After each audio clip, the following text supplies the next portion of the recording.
كيف قاعدين تساهمون في تنمية الاقتصاد بدون ما تدمرون الاقتصاد القديم أو القطاع الخاص اللي اليوم يشتكي أحيانا مو أحيانا دائما من أنه الصندوق ينافسنا. كنت أسأل الوزراء وش الأشياء اللي نزاحم فيها؟ ما في إجابة. جلست في كذا اجتماع مع الأعضاء يعني من القطاع الخاص، التجار الموجودين ولا رواد الأعمال أو رؤساء الشركات في المنطقة الشرقية، في المنطقة الغربية وفي الرياض. جلست معهم قلت لهم give me an example. ما جتني إجابة.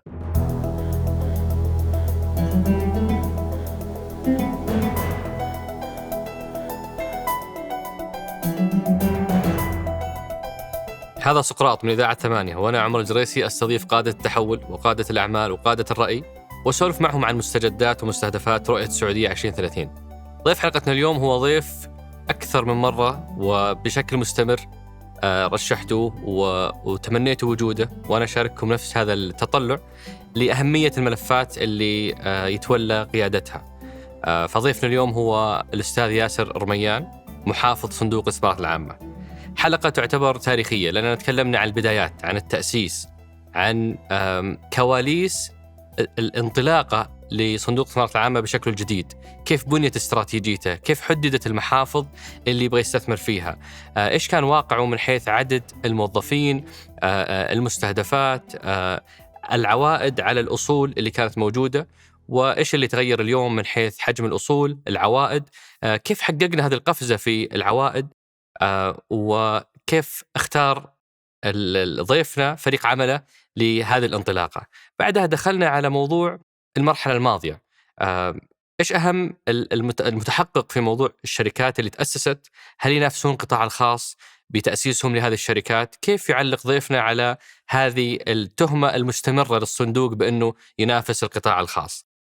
بعد ذلك دخلنا في تركيزهم الفترة الجاية، على إيش مركزين، إيش القطاعات، قطاع الطيران، إيش قصة خطوط الطيران الجديدة، ليش يدخلون في قطاعات بالنسبة للبعض ما هي بقطاعات بالضرورة جدية، مثلا قطاع الترفيه ولا قطاع الألعاب الرياضية ولا قطاع الأندية. تكلمنا عن نيوكاسل، ليش استثمرنا فيه، ليش استثمرنا في كرة القدم، وليش نيوكاسل تحديدا، إيش العوائد المتوقعة من هذا الاستثمار.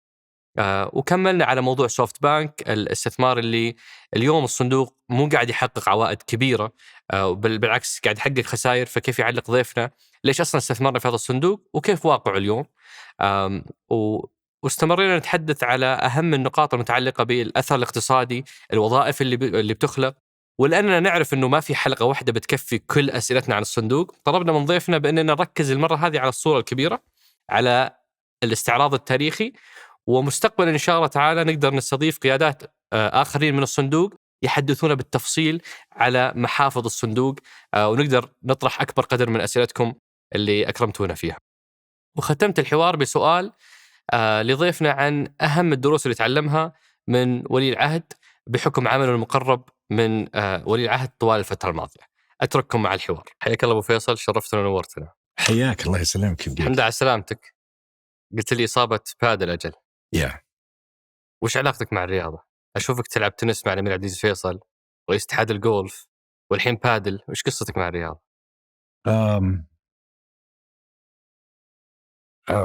يوم إني صغير مع إخواني كان في القاعدة الجوية في الرياض، كان في الصالات اللي موجودة وجايبين معاهم أعتقد United States Sports Academy مدربين في كل أنواع الرياضة. أنا was fortunate enough، يعني محظوظ جدا إنه كان عندنا access لأن الوالد كان ضابط متقاعد، فجربت كل أنواع الرياضة في ذاك الوقت، يعني سباحة، طائرة، سلة، جري. كنت أجري كثير، دخلت مسابقات كثيرة فيها، تنس أرضي، سكواش، قفز، يعني أشياء كثيرة، كرة قدم كمان، بس ما هي مو بنفس احترافية الجولف. لا أبد. الجولف عاد من تالي. الجولف يعني من حوالي يمكن 14 سنة أو 15 سنة ولدي فيصل كان يركب خيل هو واخته ديمة، كان عمرهم 6-7 سنين، وطاح مرة في قفز، كسرت يده من هنا، ام فيصل عقبها قالت خلاص يعني ما في خيل بعد هذه، فندور لهم على سبورتس ما فيها يعني اقل احتكاك جسدي او يعني ما فيها اصابات وذا. فلقينا الجولف بالصدفه وبدينا من هناك. بديت معاهم اروح معاهم كل ويكند وذا، ورياضه ممتعه جدا يعني من افضل الرياضات، لانه انت ما تنافس فقط ضد الاخرين، تتنافس مع الجو كيف يكون، هواء، مطر، شمس، رطوبه، تتنافس مع طبوغرافيه الملعب الجولف، تتنافس مع نفسك، لأن كل واحد عنده على قولتهم إعاقة أو هانديكاب يكون لها طريقة تسجيل. فكيف تقدر كل مرة تفوز على نفسك أو على الإعاقة حقتك أو على الهانديكاب حقك. وزي ما تعرف ملعب الجولف يعني بعض الحفر توصل إلى 600 متر، تبغى توصل للحفرة ب5 ضربات، فإذا قدرت توصل ب5 أو أقل يعني هذا شيء جدا ممتاز. عاد معظم الناس ب5 زايد. ومع زحمة المهام الجديدة القديمة نسبيا، إيه هل لسه تلاقي وقت للرياضة؟ بالتأكيد ألاقي متى؟ وقت للرياضة، ألاقي وقت للأكل، ألاقي وقت للعائلة، ألاقي وقت أكيد للشغل، لكن كلها جاية مع بعض. مثلا الرياضة أكون مثلا مع ناس نتكلم في الشغل، حتى الإجازات الخاصة الشخصية حقتي إذا أحد اتصل علي أوكي تعال خلينا نجلس نتقابل، فإتس part of my life الآن. والعائلة هذا أفضل ما في الموضوع، إنه متفهمين ومقدرين الكلام هذا. يعني في البيت في عندي مكتب يصير كثير من الاجتماعات فيه،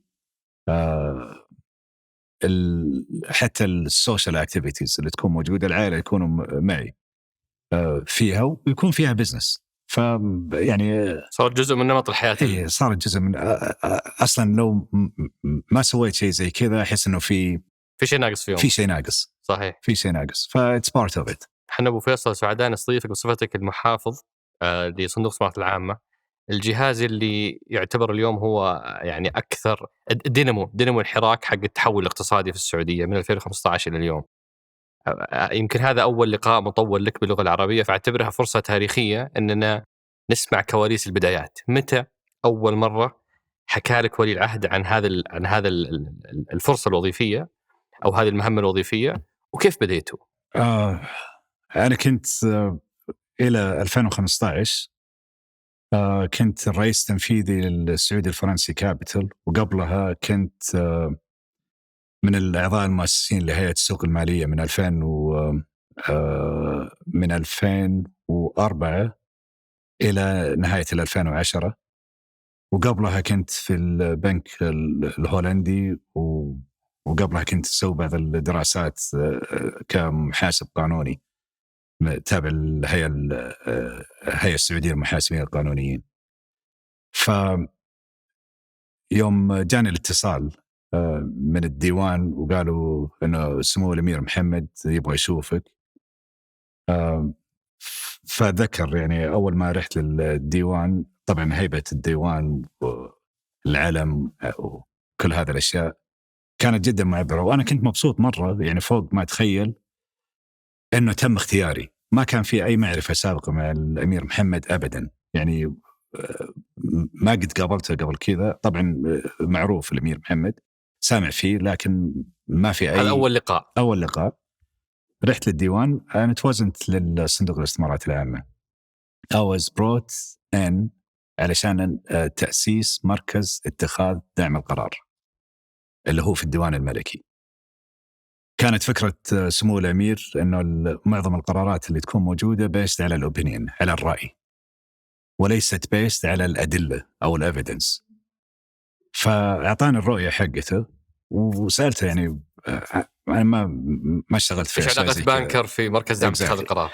فقال لي لأنه البانكرز أو الماليين يستخدموا المعلومات والبيانات لاتخاذ قرارات، ما يستخدموا فقط الرأي. my gut feeling إنه to go and buy this ولا سوي كذا. فلذلك وكان يعني المكان اللي أنا ماسكه كان من أنجح البنوك الاستثمارية. كان خسران أو شيء زي كذا؟ قبل لا أجي كان 3 شركات كلها خسرانة، يعني 3 مع بعض كانوا الظاهر ماشيين بخسائر. من أول سنة قلبنا الخسائر لأرباح، بعدين دبلنا، والسنة اللي بعدها كمان صار زيادة كبيرة. فصار اسم السعودي الفرنسي كابيتال معروف، يعني كان أول ما حد يعرفه. وسوينا فيها كمان يعني الديلز اللي صارت كانت جدا كبيرة مع الشركات السعودية ومع الصناديق الاستثمارية العالمية. فكنا نعطي اكسس للكلاينتس حقين انه يدخلوا مثلا مع بلاك روك، مع كل الصناديق حقتهم. فطبعا كانت بالنسبه لي سهله لاني جاي من هيئه السوق الماليه وشايف، وانا من يعني الفريق المؤسس لهيئه السوق الماليه. كان بالنسبه للاي بي اوز قبلها كان سوق الاسهم واخر 70 شركه، يوم طلعت كان 140 شركه، سووا دبل داب. القيمه السوقيه كمان كبرت. كنت كمان المسؤول عن الام&اي اكتيفيتيز اللي هي الاندماج والاستحواذ. كنت مسؤول عن تطوير الادوات الماليه، يعني زي الريتس اللي هي الصناديق العقاريه كانت معي. كان معي برضو الاكسسبيليتي للمستثمرين الاجانب في السوق السعودي. سوينا كمان مع تداول اللي هي التصويت الإلكتروني. هذا كانت الأشياء كلها ما هي موجودة، فصارت موجودة على حسب الخبرات السابقة اللي موجودة عندي. إن كان بالنسبة للسيستمز وكيف تسويها والبروسيسز ومن الكلام ده. ف يعني تيسرت من الناحية هذه. وكيف صار النقاش بينك وبين ولي العهد على المهمة؟ بعد شهر من بدايتي مع الديوان اشتغل تحت اشراف سمو ولي العهد. تم تعييني كعضو مجلس اداره في صندوق الاستثمارات العامه. هو قبلها سوى اعاده تشكيل للصندوق وانتقل من اشراف الماليه الى اشراف مجلس الشؤون الاقتصاديه والتنميه. صحيح، وتحت اشراف سمو سيدي مباشره. يعني هو رئيس المجلس الشؤون الاقتصاديه والتنميه، وبرضه رئيس مجلس إدارة صندوق الاستثمارات العامة. فأذكر يعني كان يقول سمو الأمير أنه أطلب معلومات المفروض تجيني على طول، قالوا بعد 2-3 شهور. فصندوق الاستثمارات العامة أكيد 1971 تم تأسيسه، من أعظم الأشياء اللي تم تأسيسه. شارك في سابق، في البنوك، في معادن، في كثير من الشركات اللي كانت البنات الأساسية للاقتصاد السعودي. لكن وفي القروض وفي أشياء كثيرة من النواحي التنموية، وليست كسوفرن ويلث فاند يأخذ استثمارات الدولة ويديرها بالشكل اللي يعطي النمو المتواصل للسنوات عديدة إن شاء الله ومديدة. فكانت رؤية سمو الأمير بالنسبة للصندوق أنه يكون شيء أكبر بكثير مما هو كان عليه. فلذلك تم إعادة تشكيل مجلس وأنا كنت موجود هناك. وكان سمو الأمير استعين بمعظم الأعضاء في أشياء معينة واستعان فيني. واحدة من الأشياء اللي استعان فيني فيها قال لي أبغى أوظف رئيس للصندوق أو رئيس تنفيذي للصندوق، شوف لي ناس. فقلت له أوكي. تكلمت مع هيئة السوق المالية، قلت لهم اعطوني الأسماء الرؤساء التنفيذيين الموجودين في القطاع الاستثماري، وجبت جبت الأسماء كاملة والملفات and everything. أنا أتذكر كنت راكب مع الأمير في الطيارة من مكان لمكان، ما أتذكر فين رايحين، و I was going through the names يعني name by name. فما كان مقتنع بشكل كامل بمعظم الأسماء. قال لا جيب لي أحد ثاني. and then it clicked. بعدها طلع القرار على أساس أنه أكون أنا المشرف على صندوق الاستثمارات العامة. فبدأنا بعد ذلك تحت إشراف سمو الأمير كان مجلس صندوق الاستثمارات، مجلس إدارة صندوق الاستثمارات العامة يجتمع بشكل أسبوعي. أول اجتماع أتذكره جدا كان لمدة 2 يوم متواصلة. اليوم الأول 12 ساعة واليوم الثاني 6 ساعات متواصلة. 12 ساعة الأولى أتذكر يعني سمو الأمير ما قام من الكرسي اللي هو جالس عليه. 12 ساعة متواصلة. And we were going through everything. وش كان محتوى هذاك الاجتماع؟ المحتوى حطينا يعني البلو برنت، خريطة الطريق أو خارطة الطريق كيف الصندوق بيصير الآن. وش كانت رؤيته في ذيك اللحظة؟ احنا نتكلم على 2015 لسه قبل ما الناس تدري عن الصندوق. 2015 أجين سمو الأمير يعتمد على المعلومات أكثر من الرأي أكيد يقدره، لكن يبغى المعلومة اللي تأيد الرأي. ما تيجي تقول له والله أنا رأيي كذا بدون ما تعطي له الدليل للرأي هذا. هل عندك خبرة سابقة؟ هل في خبرات سابقة؟ هل في أدلة؟ هل في بيانات تدعم الكلام ده؟ أول شيء سويناه فحص كامل diagnostic لما هو عليه الصندوق في ذاك الوقت. فحص تشخيصي لكل شيء. ايش هي البروز الكونز، الاشياء اللي نسويها، الاشياء اللي ما نسويها. هذا رقم 1. رقم 2 بنش مارك. وش السوفرن ويلث فاندز في العالم يسوون؟ اول صندوق سوفرن ويلث فاند في العالم كان صندوق اللي هو الكويت.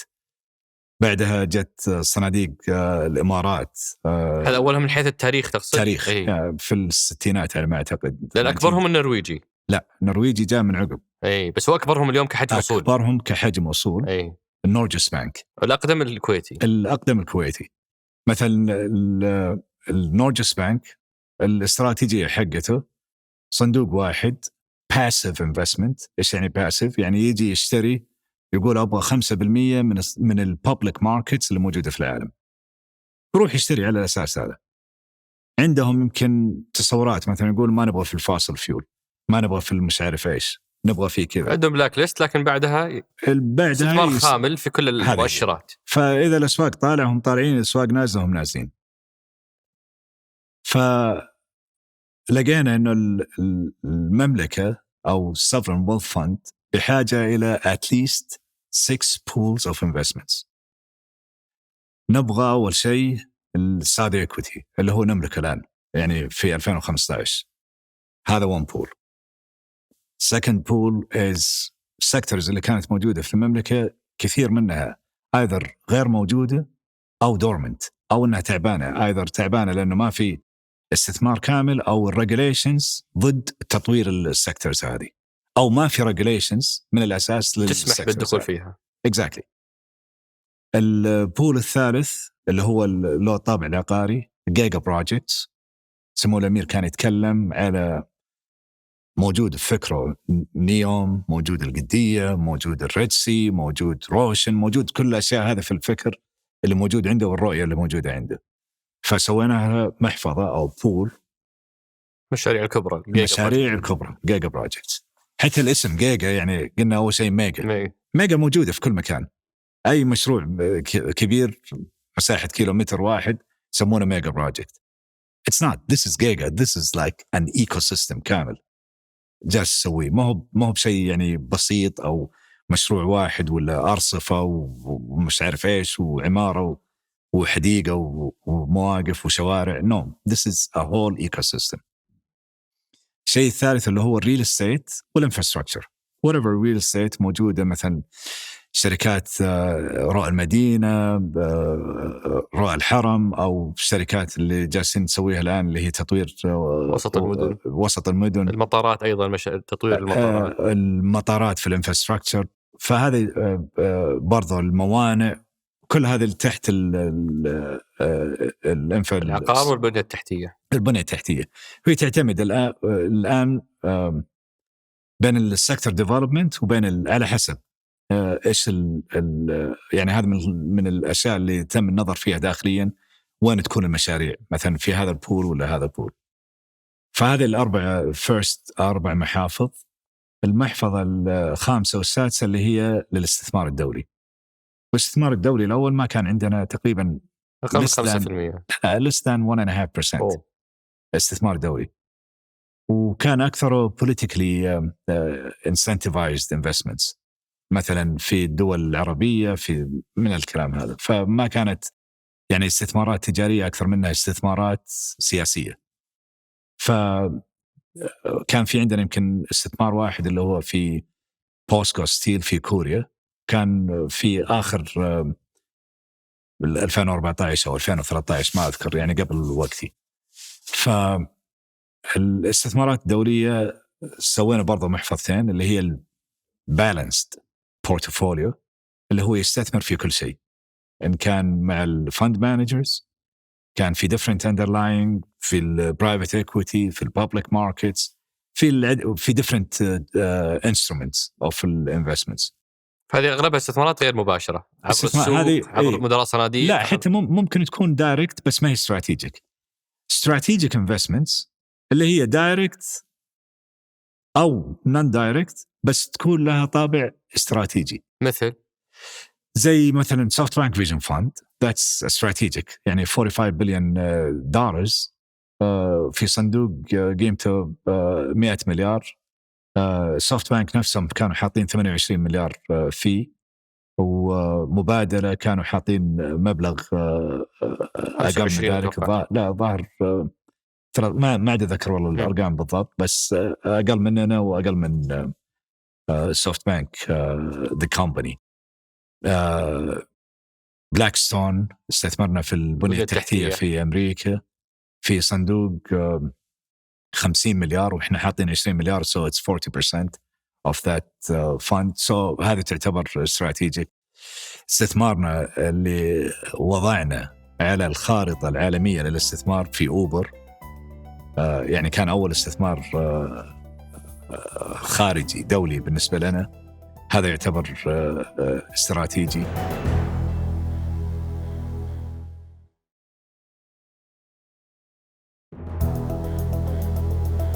فهذه كلها نوقشت في الاجتماع، يعني في الاجتماعات الأولى لتحديد وين نبغى نكون في المحافظ الستة هذه. بالضبط، إنه هذا المحافظ الأساسية، وبدأنا بعد المحافظ بدأ كل البناء حوله. وأنت كيف كنت يعني تشتغل في هذه المرحلة؟ يعني ما كان في الصندوق إلا 40-30 موظف، يعني أقل من 40. شلون شكلت فريقك وليش كنتوا تداومون في مبنى الصيانة؟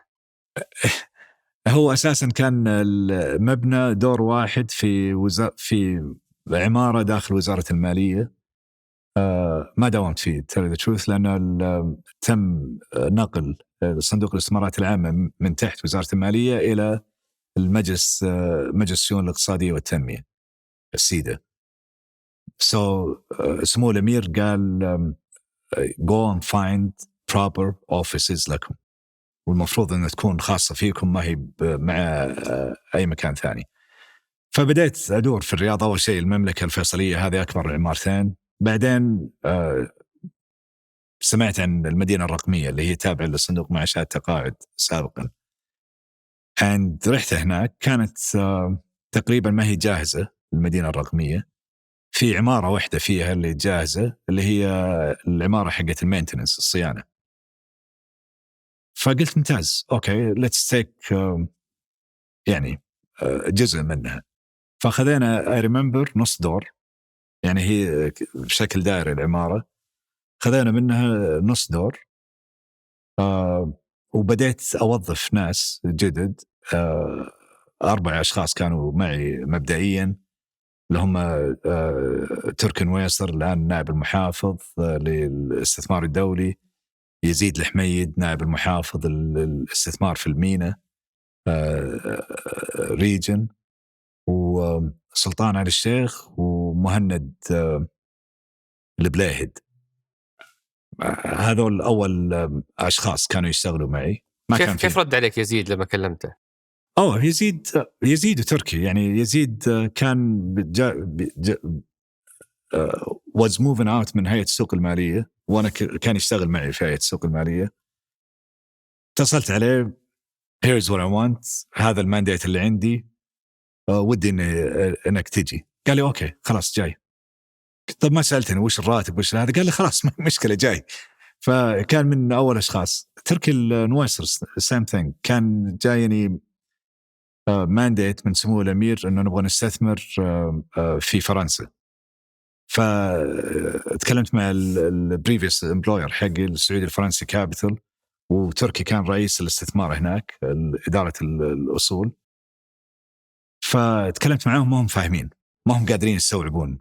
قلت لهم نبغى نستثمر ما بين تقريبا 10 مليار دولار.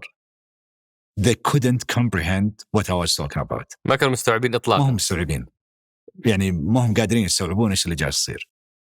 فقلت you know what, I'm not gonna waste time. اتصلت على تركي نفس الشيء في العصر. قلت له here's the thing, أبغاك تيجي ومش عارف إيش. قال لي فاين، زي ردة فعل يزيد بالضبط. فاين. اليوم الثاني الساعة 6 الصباح إحنا في الطيارة رايحين لفرنسا أنا وتركي يزيد. يعني both of them، بالإضافة طبعا سلطان ومهند they were believers. يعني ما كان عندهم حتى معلومات كاملة، بس they believed in the cause and maybe personally in me. بالتأكيد بسمو الأمير محمد. ف we moved I remember لمبنى الصيانة في المدينة الرقمية. أخذنا النص دور، سوينا أول شيء 5 مكاتب كانت إقزاز. يعني أذكر حتى كنت أنا ويزيد نروح للمحلات اللي بشارع 60 حقة الأثاث عشان نشتري ما في شيء، يعني ما عندنا ولا شيء. جبنا مقاولين، خلصنا أول شيء I think خلال أسبوع 5 مكاتب، وبعدها العمال يشتغلون جنبنا للنص الدور الباقي. بعدها خذينا تقريبا العمارة كاملة، وخذينا بعدها العمارة اللي جنبها. Today we are تقريبا 1800 وشيء، قريب 2000 شخص نشتغل في صندوق الاستثمارات العامة. وحنا اليوم هنا في كافت مركز الملك عبد الله المالي، و one of the first tenants. and I think نفس القصة اللي صارت في المدينة الرقمية، ما كان فيها أحد. الآن الأوكيبنسي ريت فيها تقريبا 99% أو 98 وشيء بالمية. بركاتكم كلها شركاتكم، شركات الصندوق كلها بركات صندوق الاستثمارات العامة، وبالتأكيد برئاسة سمو الأمير. And if it wasn't for him, none of this would have happened at all. يعني hands down، لولا الدعم اللي موجود والرؤية اللي موجودة عند سمو الأمير none of this would have happened ولا في 100 سنة. وبعد هذه البداية والتأسيس والخارطة الطريق بديتوا تشتغلون على الاستراتيجية، وكنتوا من أوائل الجهات. يعني أنت أتذكر أنتوا ثالث برنامج أطلق برامج رؤية، برنامج التحول الوطني، برنامج التوازن المالي، بعدين برنامج صندوق الاستثمارات العامة. احنا موجودين قبل الرؤية. يعني الرؤية الأمير بادئ في الصندوق. يعني أنا أعتقد هي من يعني اللبنات الأساسية لتكوين الرؤية. وفي الرؤية تكلمت الرؤية يعني زي ما الأمير كان يقول إنه هي الصندوق الاستثمارات العامة سيكون المحرك الأساسي للاقتصاد السعودي. وإذا تشوف معظم الKPIs المؤشرات قياس الأداء اللي موجود فيها الصندوق. ف يعني لما صارت الاستراتيجية والفيجن ريلايزيشن بروجرام اللي تفضلت فيه، برنامج تحقيق الرؤية، تم إطلاقه إذا ما كنت غلطان رقم 1 من 13 برنامج مبدئيا كانت، وبعدين صارت 12 برنامج. تم إطلاقه في 2017 ولم يتم تغيير أي من المستهدفات اللي تم يعني الموافقة عليها من مجلس إدارة الصندوق ومن مجلس إدارة البرنامج، وتم تحقيق كل الأهداف اللي كانت موجودة، وفي بعض الأهداف تم يعني تحقيق أفضل منها. خلنا نأخذ أمثلة. مثلا في حجم الأصول وش اللي يتحقق، وفي العائد وش اللي يتحقق؟ حجم الأصول كان 150 مليار دولار في 2015 قبل لا يجي سمو الأمير يصير رئيس المجلس ويعيد تشكيل المجلس. كم تعتقد الجزء اللي نقل من الدولة؟ لأن بعض الناس يقول ما هو إنجاز إنه الدولة نقلت أصول فارتفع حجم أصول الصندوق، وين الإنجاز حق الإدارة في تنمية الأصول الموجودة؟ يعني لما تيجي الأصول اللي موجودة اللي تم نقلها جالسين إحنا نطرحها في السوق، معظمها برايفت assets أو برايفت companies. كيف نقدر نخليها جاهزة أنها تدخل للسوق؟ هذا القيمة المضافة. بالتأكيد. أرامكو مثلا جانا منها 4%، قبلها ما كان في شيء اسمه أرامكو، يعني كشركة مدرجة، ما كانت مدرجة، ما كان لها قيمة يعني استثمارية في سوق الأسهم. تم إدراجها وصارت موجودة. وش علاقة الصندوق بأرامكو؟ يمكن هذه أبو فيصل كتشيرمن، بس لا الصندوق نفسه وش إضافته؟ الفلوس اللي جت من أرامكو رجعت للصندوق. البيع المبدئي جاء للصندوق ككاش، وبعدها جانا 4%. فهذا علاقة الصندوق في أرامكو. أوكي. يعني الآن اليوم يعتبر صندوق الاستثمارات العامة أكبر شير هولدر بعد حكومة المملكة العربية السعودية. هنا وعلى مستوى العوائد، يمكن أنتم صندوق استثمارات، فأهم يعني مؤشر عندكم هو العوائد. صحيح. كيف تغيرت العوائد ما بين 2015 و2020 مع نهاية استراتيجيتكم الأولى؟ العوائد يعني كانت الأول قبل 3-4%. لا كانت أقل، يمكن ما بين 2 إلى 3 وشيء بالمية. اليوم يعني لأنه الاستراتيجية كانت مختلفة. كانت محفظة لحفظ أصول الدولة. حفظ أصول الدولة، كان في كثير من القروض، وكثير من القروض متعثرة تروح في أماكن يعني ليس لها جدوى استثمارية أو تجارية، تكون لأهداف تنموية فقط. قروض من الدولة إلى من الصندوق للمشاريع هذه. أي. يعني أعطي مثال، مثلا شركة سار اللي هي القطارات، إحنا سوينا امبيرمنت على ما أعتقد إلى 50 مليار من قيمتها، لأن لما تيجي تقيمها ما تسوى، ما تجيب الرقم، ما تجيب. كيف المحاسبين يقيموا الأصول؟ يشوف وش الكاش فلوز اللي تجي، إذا هي ما هي بشركة ليستد، إذا ما هي بشركة موجودة بالسوق ما لها قيمة كشركة خاصة. فكيف يقيمها؟ يقول وش الكاش فلوز أو التدفقات النقدية اللي موجودة منها. الشركة التدفقات النقدية حقتها كلها سالبة، فلما تيجي التدفقات النقدية اللي هي من الأوبريشنز، من الفاينانس، من الانفستمنت، وبشكل كامل كلها سلبية، you have to impair it، لازم تحطها صفر في الدفاتر حقتك. فحنا في الدفاتر حقتنا 54 مليار تم صرفها، في الدفاتر حقتنا صفر ترى. صفر. فأنت لما تيجي يعني تأثر على عائد الصندوق في ذيك المرحلة بالتأكيد. فمن الأشياء الأساسية اللي هو ما كان في عندنا دفاتر محاسبية، ما في عندنا البوكس الاكاونتنج انفورميشن ما كانت موجودة. فهذا من الأشياء اللي بدينا بعملها، كيف الإدارة المالية تصير، كيف المحاسبين مراجعين. ما كان في audited financials اللي هي قوائم مالية مراجعة أو ما في قوائم مالية مدققة سنوية. هذه ما كان في ولا شيء من الأشياء هذه كلها ما موجودة.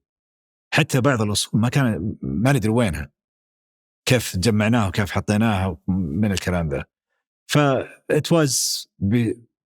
بس عودا على موضوع العائد، هذه كانت البداية. طيب اليوم كم العائد؟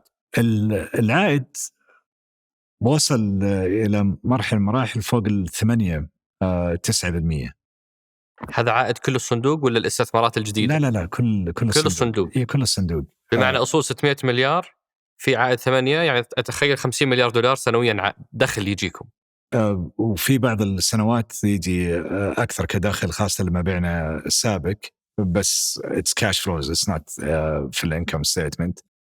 لكن كدخل إحنا الاسبريشنز اللي موجودة الآن إنه نوصل بين 7 إلى 8%. فهذا going back للبنش ماركن اكسرسايز اللي سويناه أول شيء، كيف نقدر نوصل للعائد. يعني جينا في شيء اسمه الافيشنت فرونتير، كيف تقدر توصل لأعلى عوائد بأقل مخاطر. واللي هي كانت 7 إلى 8%. ففي بعض الفاندز تلاقي المخاطر عندهم مرتفعة والعوائد عندهم منخفضة. لما سوينا المحافظ هذه كيف نقدر نوصل للستراتيجيك asset allocation إنه نقدر نخفض المخاطر ونرفع العوائد. وإيش أهم الأصول اللي ساعدت في هالقفزة؟ يعني نتكلم عن من 3% إلى 8%، قفزة ما هي بسيطة بالذات على حجم الصندوق. وإيش أهم الأصول اللي ساعدتكم في تحقيق هالعائد؟ في العديد من الأصول طبعا اللي ارتفعت، اللي هي موجودة في السوق السعودي. السوق السعودي ارتفع بشكل جدا ممتاز ومن أفضل الأسواق في العالم الفترة السابقة. أعتقد السنة هذه أفضل من كل الأسواق العالمية. At some stage we were up like 34% versus 18% السوق الأمريكي. liquidity بدأت ترجع بشكل جدا كبير، وبتكلم لك على liquidity من الأسباب الرجوع لها اللي لها تأثير من صندوق الاستثمارات العامة. إضافة لبعض الاستثمارات الدولية اللي موجودة عندنا. في عندنا some stable investments زي اللي موجودة في الصناديق اللي هي في البرايفت equity في البابليك ماركتس.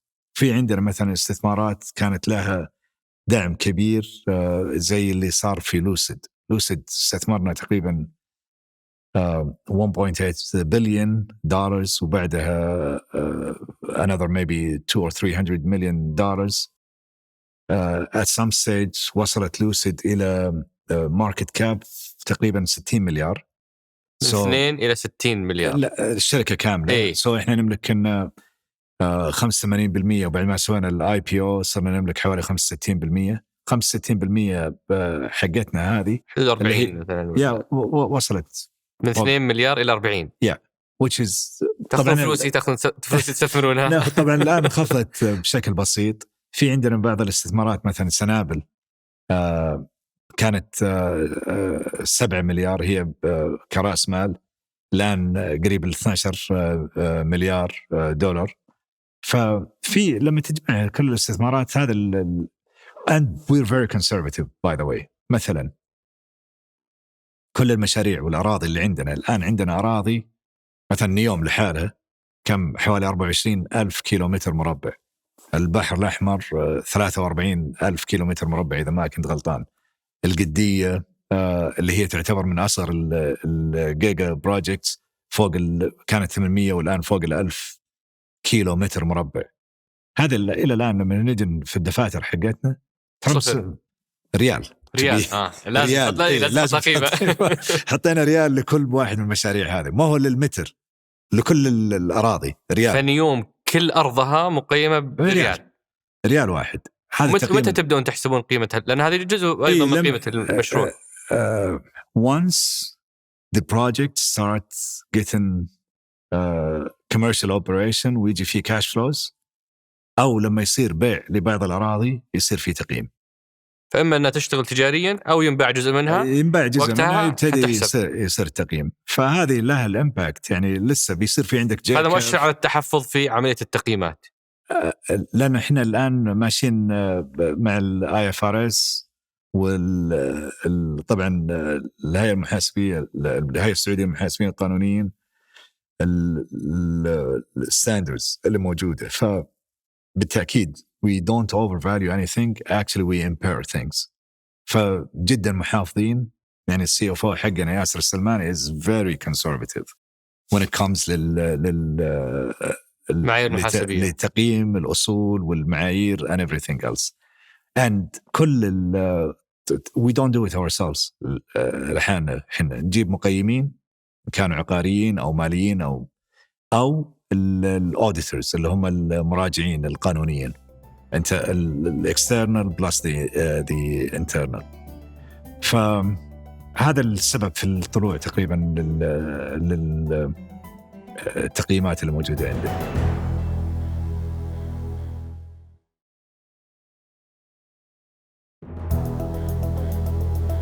في أتذكر أبو فيصل في أول مقابلة لولي العهد بعد ترك الدخيلي لما تكلم عن صندوق الاستثمارات العامة، وأنه اليوم هذا الصندوق له مجلس إدارة وله حوكمة ويتخذ القرار بطريقة معينة. لسه عند كثير من الناس صورة ذهنية بأنه لا، الصندوق هو يعني قرارات فردية وتوجيهات، اشتروا استثمروا وهذا اللي حاصل. فلو تحدثنا عن الحوكمة بشكل عام وعن أمثلة لكيف ممكن يتخذ القرار داخل الصندوق. في طبعا في عندنا البايلوز حقت الصندوق اللي هي النظام الأساسي لصندوق الاستثمارات العامة.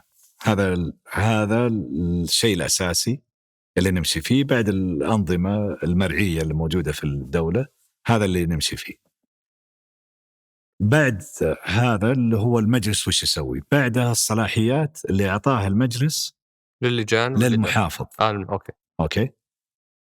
طبعا أكيد اللجان الموجودة. بعدها الصلاحيات هذه الصلاحيات اللي موجودة هنا والجو داون على المستوى الإدارة التنفيذية. نعم، خلينا أعطيك مثال. إذا نبغى نبتدي في استثمار دولي،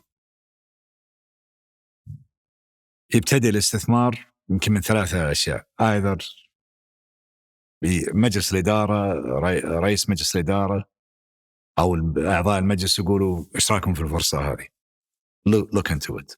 or الإدارة نفسها تقول we wanna invest في الشيء هذا. أو يجينا أحد من برا ويطرح الفرصة. فيتم دراستها مبدئيا على مستوى الفريق اللي موجود مثلا في الإدارة الدورية، إن كان هو public ولا private، يتم دراستها هناك. بعد ما يخلصوا في عندهم لجان داخلية يوافقوا عليها أو يرفضوها. هذا على مستوى الإدارة تحت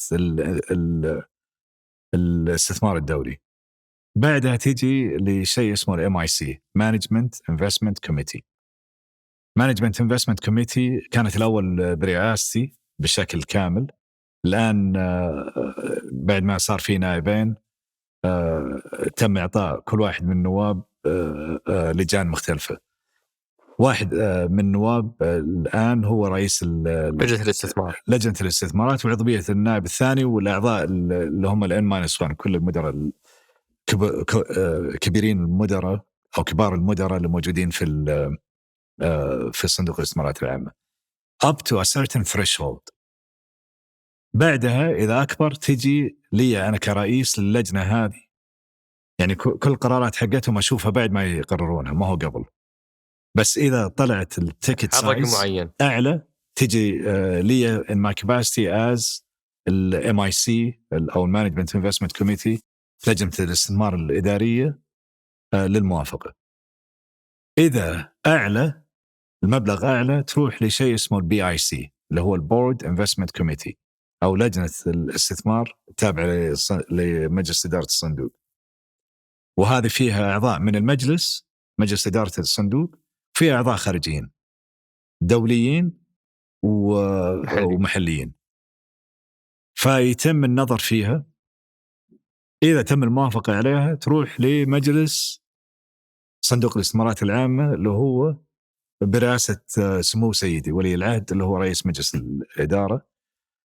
وهناك ممكن يصير فيه اختلاف، وفي قرارات كثيرة صار فيها اختلاف بين أعضاء المجلس. كيف تحسمون الاختلاف؟ بالتصويت. ولو صوتوا بأغلبية ضد صوت رئيس المجلس تمشي الأغلبية، تمشي الحوكمة. في مثال؟ كل الاستثمارات اللي موجودة عندنا في مثال واحد اللي هو كان المجلس كلهم ضد قرار استثماري اللي هو لما تذكر في 2020 كورونا، يوم دخلنا في كورونا، لما دخلنا في الأسواق العالمية، كان أعضاء المجلس بحرص منهم يقولوا أفضل نحط الفلوس هذه في الاستثمار المحلي. لكن سمو ولي العهد and myself we were against that position، نقول إنه هذه فرصة تاريخية أن نقدر نكسب من وراها بشكل أكبر وندخل في بعض الشركات بشكل استراتيجي. لكن المجلس كان ضده. هنا رجعنا للأنظمة المرعية. وش اللي فوق المجلس؟ المجلس الشؤون الاقتصادية والتنمية، وفوق الملك رئيس مجلس الوزراء والملك. So we went all the way up للملك. ففعليا الأعضاء صوتوا ضد صوت قرار. الرئيس والمحافظ، ضد قرار يعني. ومشى هذا الأمر وصعد إلى الملك، وطلع أمر أنه يتم أخذ رأي رئيس المجلس والمحافظ، وتم ذلك. فيعني ممكن الاختلافات توصل لهالدرجة هذه. and that's one of the qualities اللي ما هي موجودة، ما أعتقد موجودة في أي مكان آخر من العالم. يوم يكون رئيس المجلس، هذا طبعا that's one extreme example. في examples كثيرة كانت موجودة إنه سمو رئيس المجلس يجي with a certain opinion، يقول لا لازم ندخل مثلا في هذا أو ما هو بلازم ندخل في هذا. عنده مثل رؤية معينة أو قناعة معلومة أو قناعة قبل كذا في شيء معين. and once we show him the evidence ممكن تغير القناعات هذه.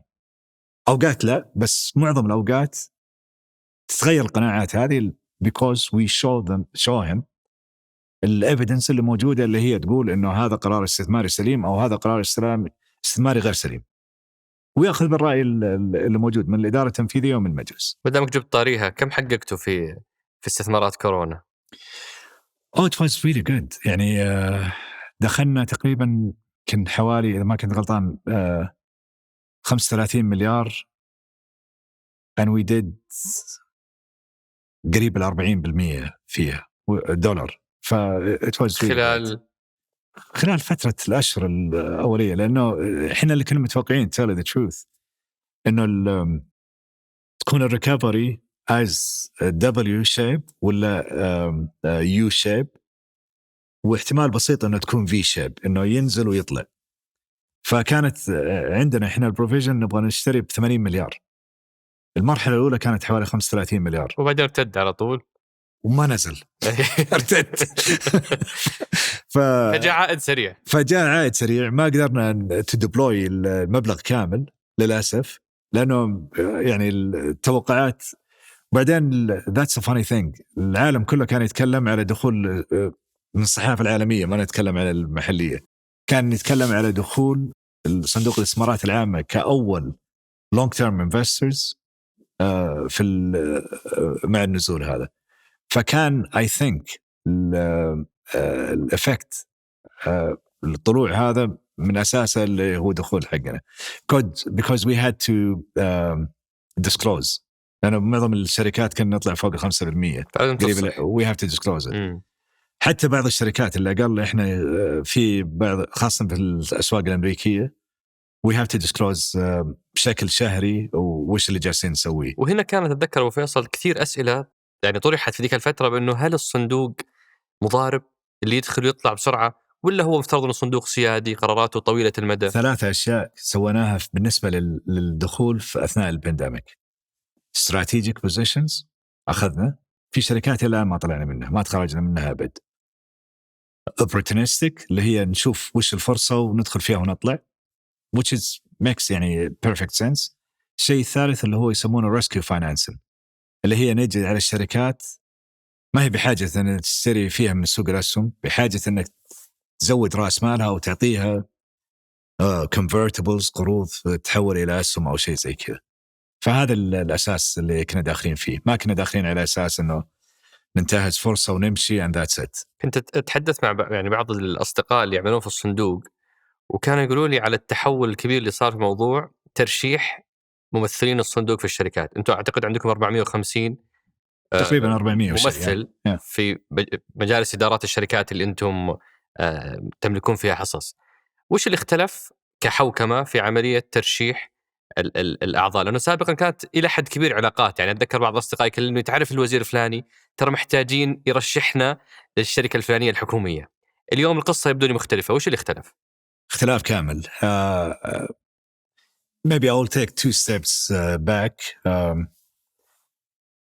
لنجاح أي منشأة شركة إدارة في 3 عوامل أساسية اللي هي to have the right people، الأشخاص المناسبين، right processes and systems، الإجراءات والأنظمة السليمة، والإجراءات والأنظمة السليمة، and to have the right product. وش أنت تبيع، وش اللي أنت تبغى تسويه، المنتج أو الخدمة المناسبة. exactly. صندوق الاستثمارات العامة اليوم it's not about people only، it's about people، الأشياء اللي نسويها والأنظمة والإجراءات اللي موجودة. ف going back ال evidence base والبيانات والمعلومات والأشياء هذه. فالآن الخيار بالنسبة للشركات موجود عندنا تقريبا حوالي 85 شركة الآن. أسسنا تقريبا if I'm not mistaken قريب 50 شركة في أكثر من 400 عضو مجلس إدارة، بعضهم من موظفين الصندوق بس معظمهم من خارج صندوق الاستثمارات العامة. قاعدة البيانات اللي موجودة عندنا حاليا فيها أكثر من 1400 potential board member. لأي شركة نجي نشوف وش الكواليتيز اللي نبيها في البورد ممبر. Is it financial? Is it investment? Is it governance? Is it strategy? Leadership? ففي عندنا زي شبكة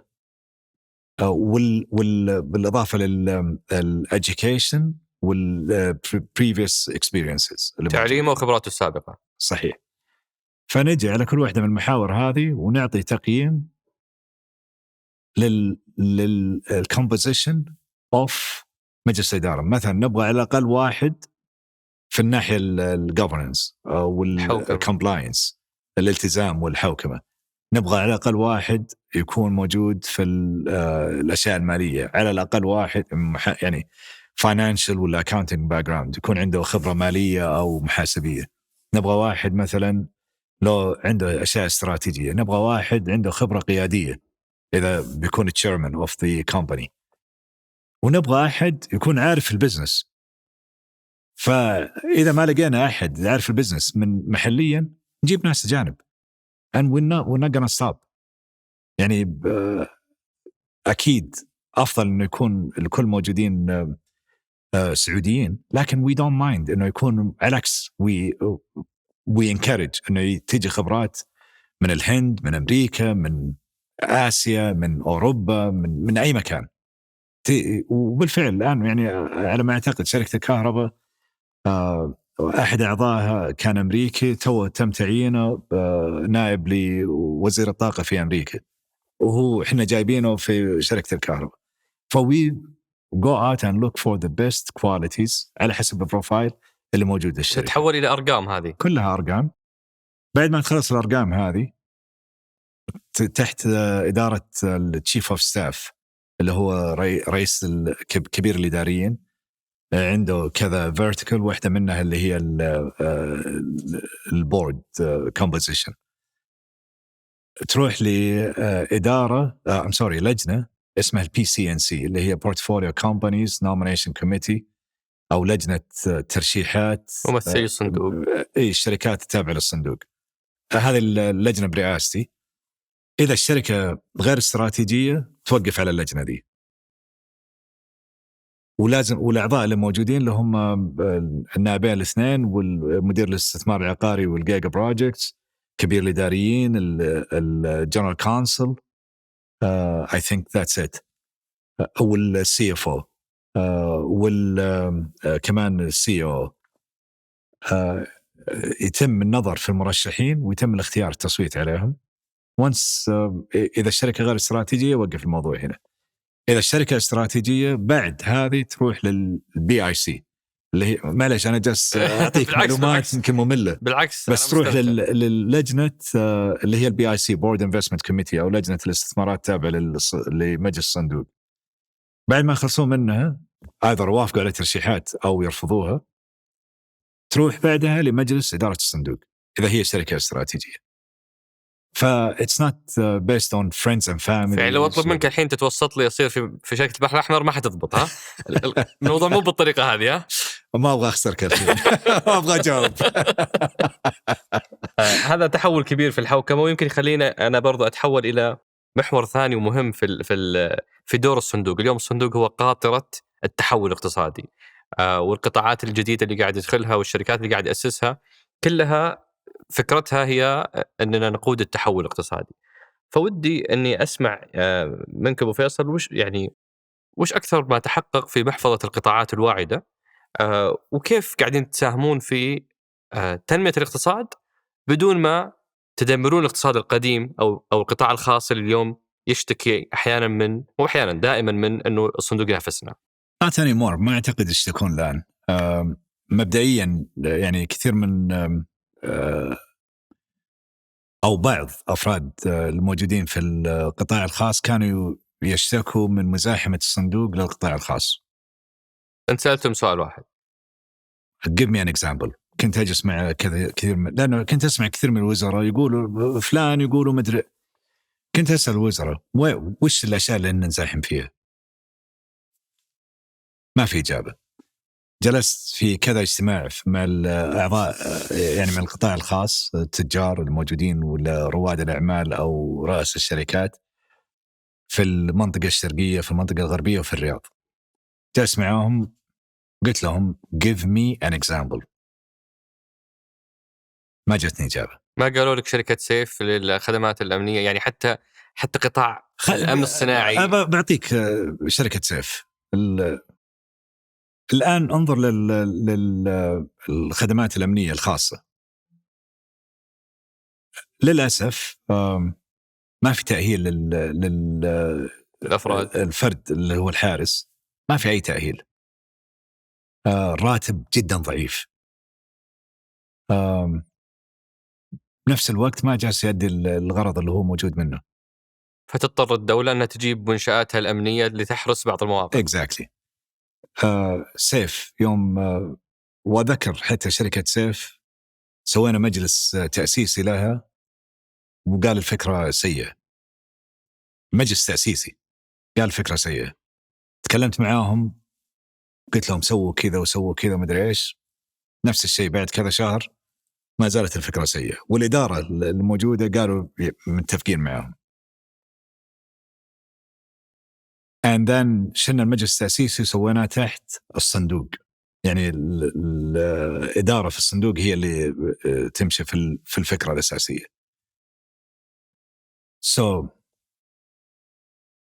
اللي نظرنا فيه طال عمرك وش هو أفضل خدمات أمنية خاصة موجودة في البلد. أرامكو، السيكوريتي جاردز حقين أرامكو من أفضل السيكوريتي جاردز اللي موجودين في البلد، إذا ما كانوا الأفضل most likely هم الأفضل. so in my capacity as chairman of Aramco تكلمت معاهم قلت لهم إذا ممكن تخلوا الفريق عندي يجوا يشوفوا تجربتكم وش أنتم تسوونه في تدريب وإعداد وتأهيل وفي رواتب ممتازة مجزية. فأخذنا الموديل اللي موجود في أرامكو سويناه في شركة سيف and قلنا للشركات الخاصة تعالوا ندرب الأفراد اللي عندكم في المعهد حقنا مجانا. أكيد في بيكون يعني إحنا شركة تجارية استثمارات. أوكي. لكنه استثمار ما يعتبر إكسبنس. لأنه الآن معظم الأماكن صاروا يبغون يعني الحراسات الخاصة حقت سيف.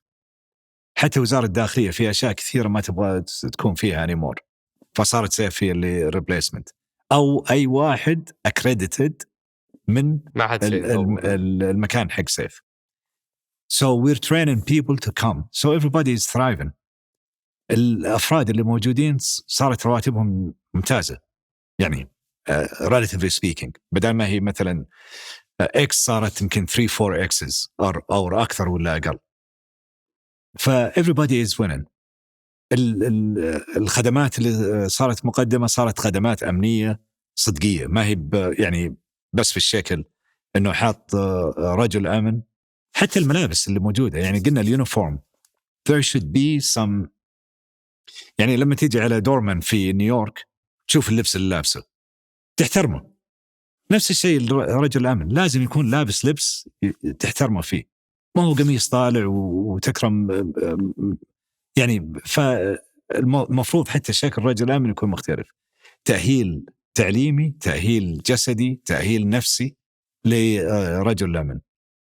والقطاعات الأخرى مثلا موضوع روشن في الإسكان، AMC في السينما. exactly. مثلا السينما يوم بدأنا فيها أتذكر إنه المودلز اللي كانت موجودة مثلا في الكويت معطى لشركة أو شركتين، في باقي دول الخليج مختلفة من دولة لأخرى، في باقي أماكن العالم different models. So يوم تم اقتراح السينما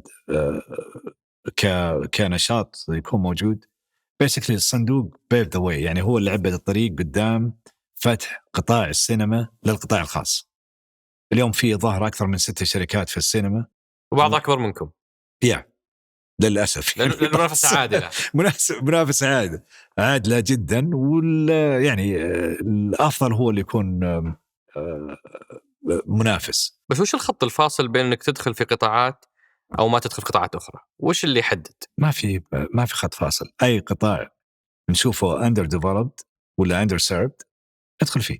بس مثلا لما جت موضوع المقاولات ما قلتوا بنسوي شركة مقاولات، رحتوا تفاوضتوا مع شركات المقاولات الموجودة انكم تستثمرون فيهم. صحيح. او انا فاهم غلط؟ لا صحيح. وش الفرق بينك تستثمر مع القطاع الخاص وتدعمه يكبر وانك تأسس شركة؟ لأن هذه الشركات قائمة ومتعثرة.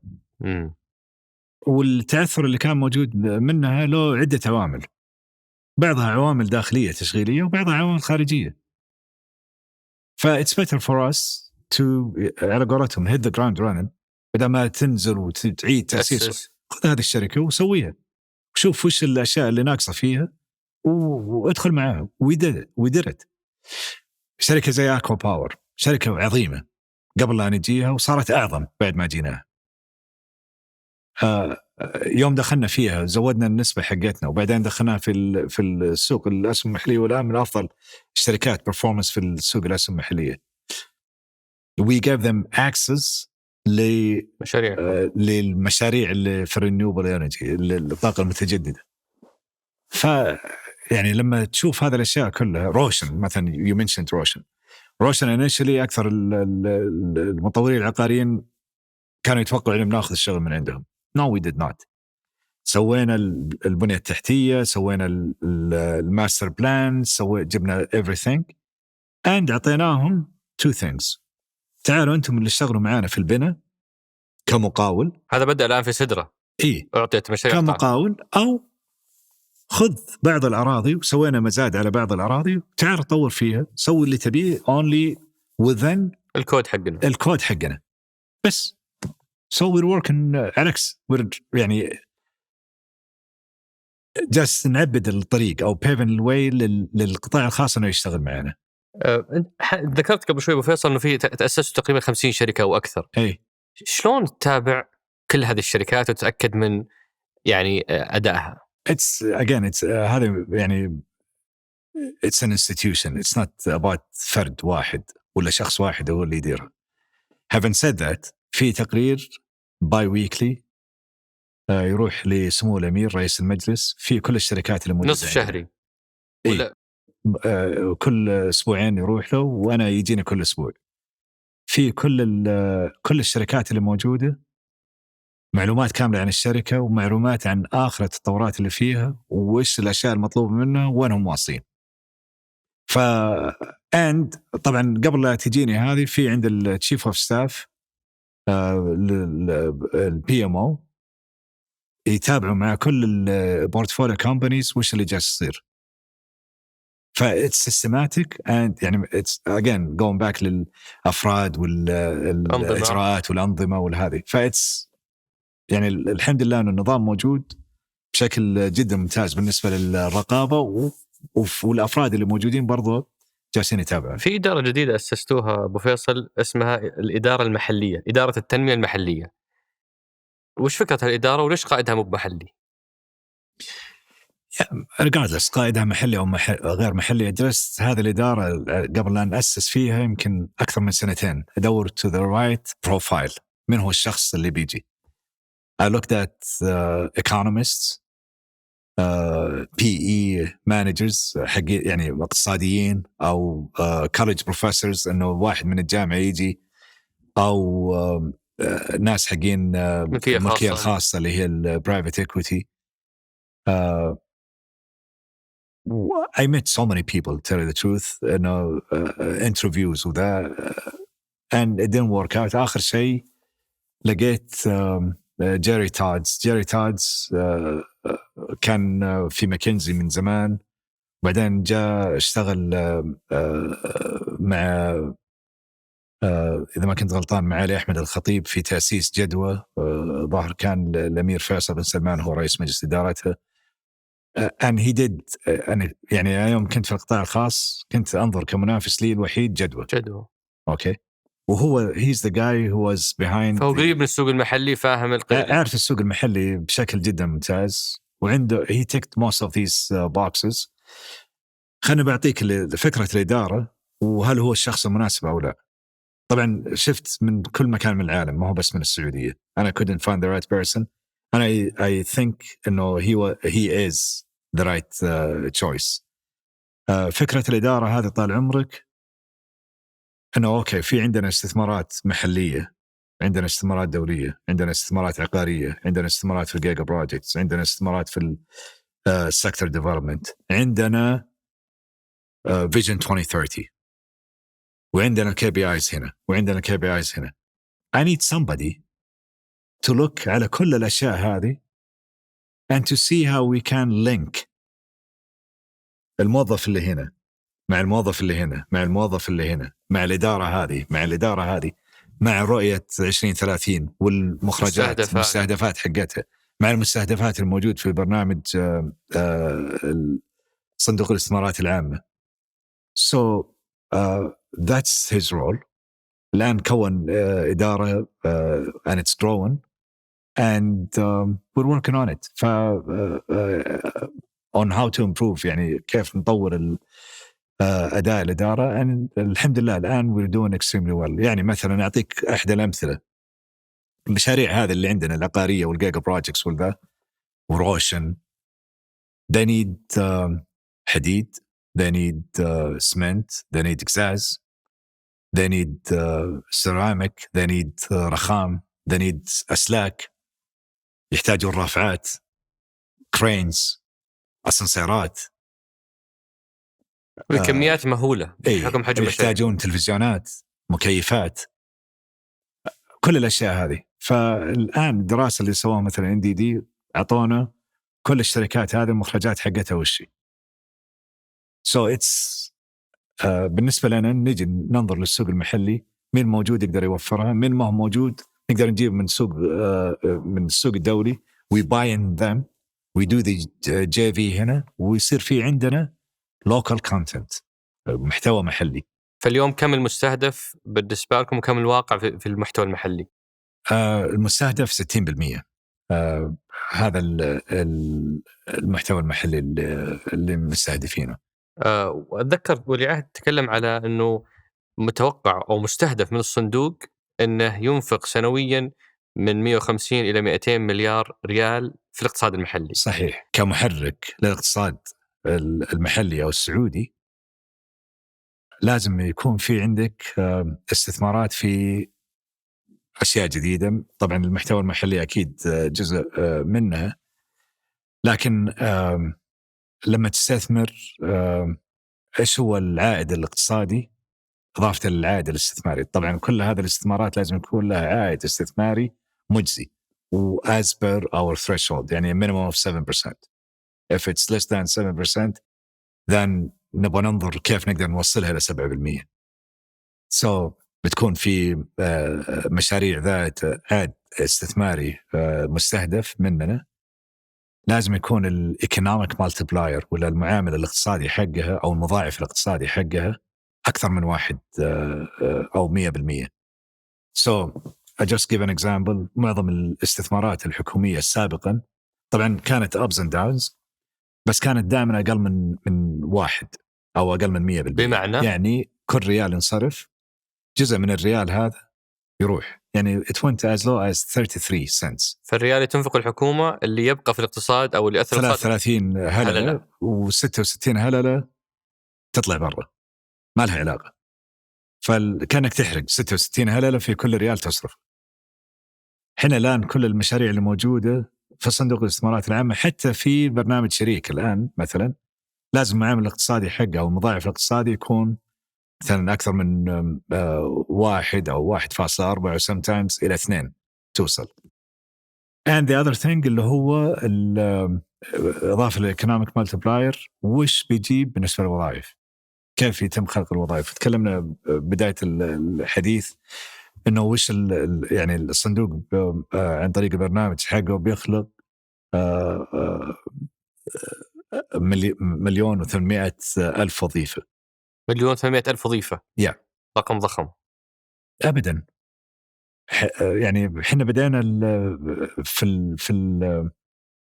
في ال5 سنين الأولى تقريبا فوق 400,000 وظيفة بأقل استثمار من المستهدفات الاستثمارية حقتنا في الاقتصاد المحلي في المشاريع الجديدة. هذه شركاتكم والشركات اللي تتعاملوا معها؟ كل بورتفوليو كومبانيز والإيكو سيستم اللي نسويه. يعني أو يكون نتيجة مثلا لما ندخل في روشن ما هي الحالة تشتغل مع كونتراكتورز، تشتغل مع مطورين، تشتغل مع مصانع. فهذا كله 400,000 سابقا كانت، والجاي ال5 سنوات الجاية 1,800,000 وظيفة. 1,800,000. I think it's doable. يعني أنا ما أبغى أقول إنها it's doable يجي الأمير يقول يزيد it's doable. Let's put it this way. وما في مانع ترى تتزاد، بس يعني بس خلينا نبدأ بهذه.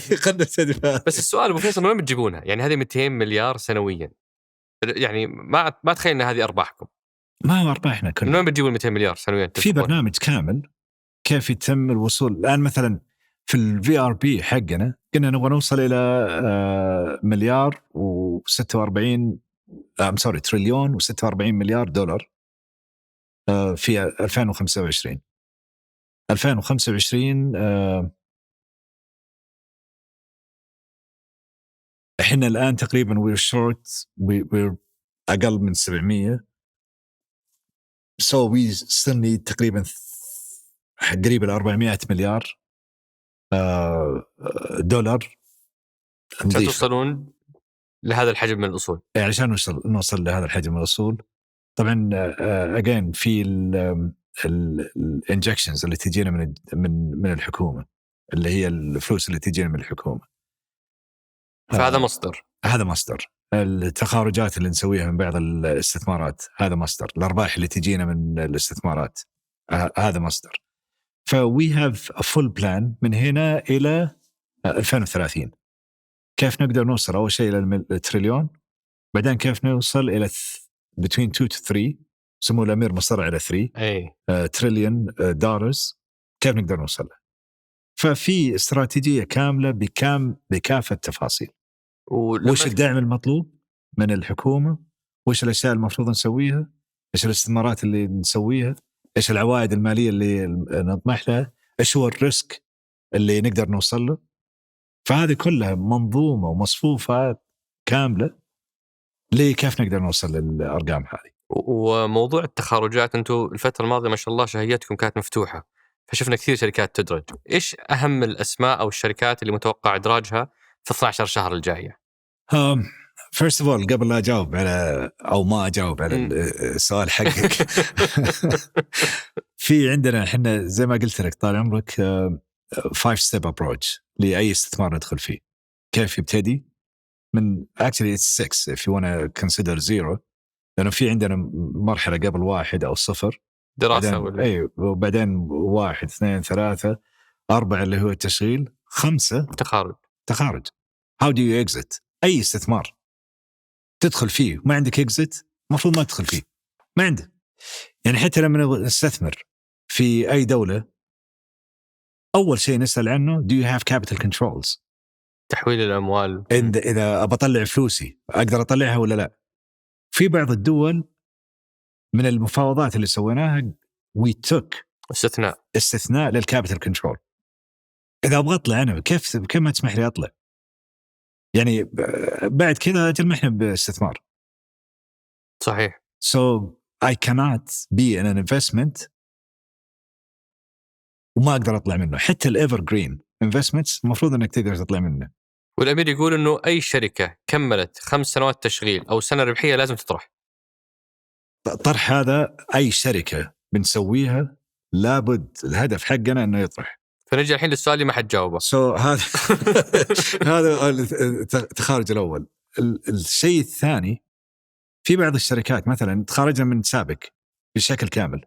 We sold it to Aramco and it was one of the greatest things بالنسبة لأرامكو. صارت بالنسبة لسابك السينرجيز اللي موجودة من استثمار أرامكو في سابك يعني حتى الفريق اللي كان موجود في أرامكو والفريق اللي كان موجودين في سابك كانوا حاطين أرقام، كل أرقام هذا متعدينها. I see it every month. الأرقام كلها كانت جدا ممتازة. what's good for us اليوم could be better for someone else. at the end of the day التخارج حقنا ما هو معناه إنه شيء سلبي للسوق أو للاقتصاد، على العكس تخرجنا من سابك أعظم دليل على الكلام هذا. هل سابق كانت بتنمو بالشكل اللي نمت فيه الآن لو هي باقى كشير هولدر PIF؟ no. لما جاء الشير هولدر تغير، صار في نمو. it doesn't mean it's a negative thing أو معناه إنه استثمار فاشل أو استثمار نبغى نتخلص منه. it's different. استثمار ناضج وخلاص انتهى. عندنا ناضج. أي. عندنا ناضج but it will be rejuvenated with someone else and that's what happened. يعني عادوا الحيوية فيه من سينرجيز مختلفة. أبو فيصل، كنت بسألك على قطاع يعتبر بالنسبة لكثيرين مرة مثير وما هم مقتنعين شلون صندوقنا يدخل في هذا القطاع اللي هو الترفيه والرياضة. نتكلم على شركة سافي واستثماراتها في الألعاب الرقمية، ونتكلم على نيوكاسل واستثمارنا في النادي. يعني العكس، تبغى تشوف معظم سكان المملكة من فئة الشباب. ومعظم المستهدفات اللي موجودة في رؤية 2030 جالس تتكلم عن الصحة بشكل عام عن طريق الرياضة، عن طريق طبعا الأشياء الطبية، الترفيه which was something يعني كان الترفيه الوحيد اللي موجود في المملكة. طبعا نروح ناكل نروح ناكل وما نلعب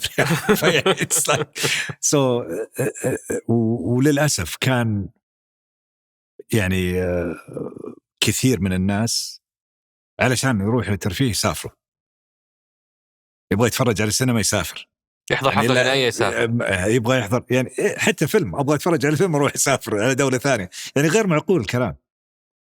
فبالتأكيد الترفيه يعني هذا من القطاعات الاستراتيجية بالنسبة لنا اللي هي الترفيه والرياضة. Now going back to Savvy في الإي جيمينج والألعاب الإلكترونية والمسابقات الإلكترونية.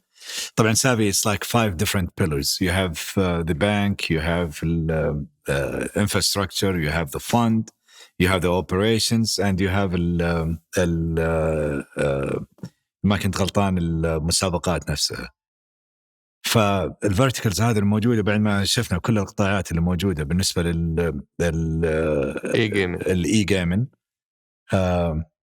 and إذا تبغى تشوف الإي جيمين today في الاقتصاد العالمي it's one of the fastest growing sectors. هذا بالأرقام طبعا one of the fastest growing sectors. يعني وتبغى تشوف أنت وين تبغى تستثمر. You want to invest in the IP, in the software, in the hardware. مثلا الاستثمار في الهاردوير أو في الفيديو جيمز والهذا maybe it's not the best thing, right? لأنه في منافسات ثانية تيجي من الكمبيوترز من الأشياء الثانية.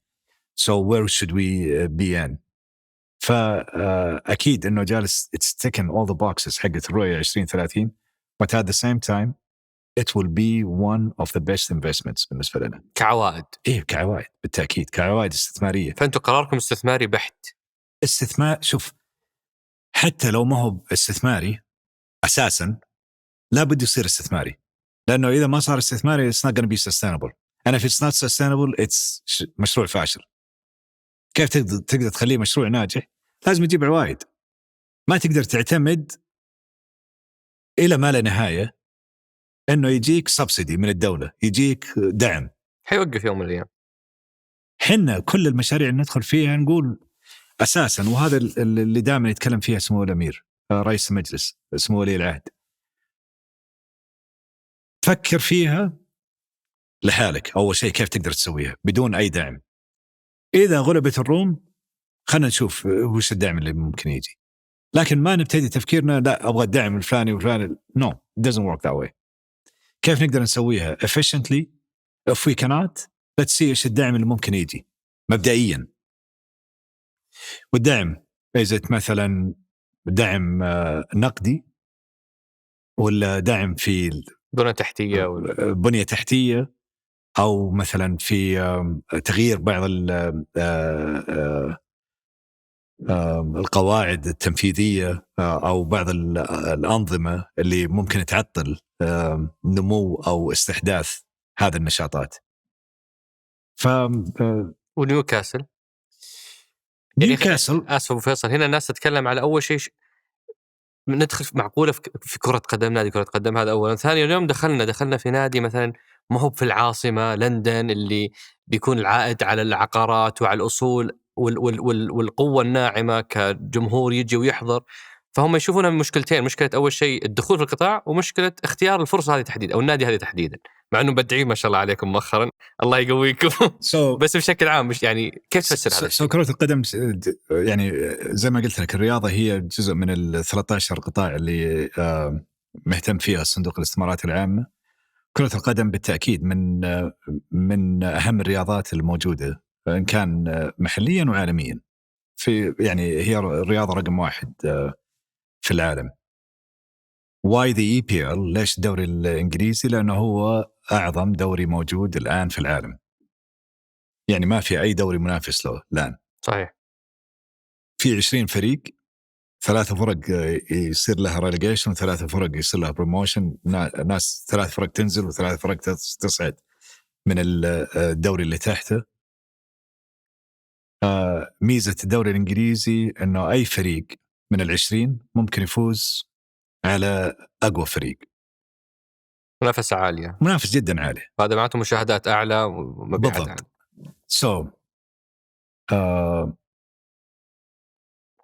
لما نظرنا لها من ناحية مالية. and by the way it wasn't the first offer يجينا على فريق. شفنا في إيطاليا، وشفنا في فرنسا، شفنا في بريطانيا برضو في شيء ثاني. في بريطانيا مثلا، في بريطانيا جانا فريق على أساس ناخذ only 30% وما لنا أي علاقة في الإدارة، ب$700 مليون.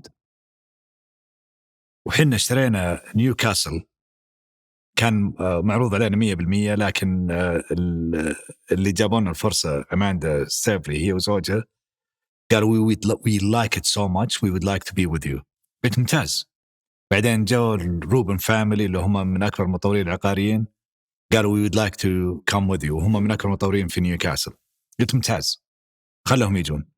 they have now يعني skin in the game، صاروا جزء من النجاح ومن الفشل. exactly. اشترينا الفريق كامل 350 versus 30% ب$700 مليون versus تشيلسي تو من باع 3 مليار و500 مليون. So my potential now is to go from 350 إلى على الأقل 3.5 that's 10 times the money versus تشيلسي لو اشتريته اليوم كم بيطلع 4 مليار 5 مليار، ما يجيب لك أقل من 100. في الاختيار استثماري بحت. So that's one. Number 2, Newcastle Newcastle United Football Club هو من النوادي القليلة اللي موجود فقط في مدينة واحدة، يعني معظم المدن فيها أكثر من نادي. نيوكاسل، كل نيوكاسل وراك 950,000 تقريبا، وأكثر من 1,000,000 في المنطقة موجودين كلهم فانز. We have now تقريبا between 52,000 seats في الملعب، كلها sold out. يعني لما تنظر لها من كل النواحي اللي موجودة، البوتنشل اللي موجود عندنا الآن مثلا chief strategist مع الانترناشنال investments they're looking على الأشياء العقارية والinfrastructure اللي بنسويها إن شاء الله في المنطقة. فالبوتنشل كاستثمار جدا كبير، وبرضه تعطينا هذه يعني كلبنة أساسية going forward للاستثمار الرياضي حقنا. ممكن نشوف أندية أخرى تستثمرون فيها؟ يعني في أوروبا بتكون صعبة إذا أخذنا some incubators، يعني أندية أصغر علشان to incubate into this، ونبغى نشوف إيش نقدر نسوي في المملكة كمان في السعودية إن شاء الله. يعني بحكم متابعتي أبو فيصل لأغلب أنشطتكم، ألاحظ أنه في 5 محافظ أدائها يبدو لي جيد جدا من المتابعة على الأقل إعلامية. في محفظة مرة غايبة على المشهد، محفظة العقارية، أغلب المبادرات فيها ما لها حس. هل هي متعثرة؟ هل فيها مشاكل؟ وش قصة المحفظة العقارية؟ روشن is doing extremely well. روشن تبع الجيجا بروجكت، ما هي تبع المحفظة العقارية. أنا أتكلم مثلا على تطوير وسط المدن، أتكلم عن رؤى الحرم المكي، أتكلم روشن ترى بدأت هناك وانتهت هناك، كبرت راحت هناك. كانت لأنه الأول المانديت حقها كان أقل، بعدين كبر المانديت فانتقلت إلى الجيجا بروجكت. بالنسبة للمحفظة العقارية في عندنا مشاريع كثيرة في البايبلاين، لكن المشاريع هذه كلها تأخذ وقت طويل في البلاننج، خاصة if you want to have the right models وال right plans، وكيف تقدر تخلي البلانز ذات جدوى استثمارية ومالية مناسبة. مثلا تفضلت ذكرت تطوير وسط المدن، مدن زي مثلا تبوك، بريدة، نجران، دومة الجندل عند الجوف. فمثلا دومة الجندل اللي فيها 19,000 شخص، فإذا تبغى تطورها هناك كيف تقدر تطورها؟ إيش هو البروبوزيشن تخلي المدن والقرى اللي حوالي يجوا لها؟ same thing مثلا في نجران نعرض كذا موقع، لأنه قبل لا تبتدي تطور لازم تأخذ الأراضي. نعرض كذا موقع، والمواقع هذا مثلا وزارة البيئة كانوا يبغونها، وزارة أخرى كانوا يبغونها، it takes time علشان تأخذ اللوجيستكس هذه، and it takes time to find the right design and the right proposition بالنسبة إنها تخليها ذات جدوى استثمارية مناسبة. وأكثر من شخص من أصحاب المعالي قال لي أنه الأمير دقيق لدرجة تفوق التخيل في مسألة أصالة التصاميم. بالتأكيد. وهذه أحيانا تأخذ منكم وقت. هل ممكن نضرب مثال على شيء في هذه؟ روشن مثلا الآن ماشيين في الرياض على الطراز السلماني، لكن الطراز السلماني اللي هو موجود في وسط الرياض وفي الحي السفارات. How can we modernize الطراز السلماني؟ So we went through so many designs، غيرنا كثير من الديزاينرز اللي ممكن يجون ولهم خبرة مناسبة، و the same thing is applicable مثلا اللي بنسويه في الخرج، اللي بنسويه في القطيف، اللي بنسويه في مكة، اللي بنسويه في منطقة جنوبية. لازم تكون التصاميم هذه نابعة من البيئة المحلية لها. يعني ما تقدر تيجي مثلا تاخذ طراز سلماني وتطبقه طراز فيكتوري وتحطه في مثلا القطيف، ولا تحطه في الخرج، أو تحطه في الرياض. It doesn't work. يعني أوكي maybe it looks good، بس كأنك راميها مكان غير صحيح. هذا الأشياء تأخذ وقت. بعدين يوم تشتغل مع الديزاينرز، مع المهندسين، it takes time. يعني هذا الأشياء، يعني I will give you an example اللي هو الكافت. It was supposed to be delivered في 2012، إلى الآن it's not fully operational، لأن طريقة البلانينج كانت ما هي كاملة.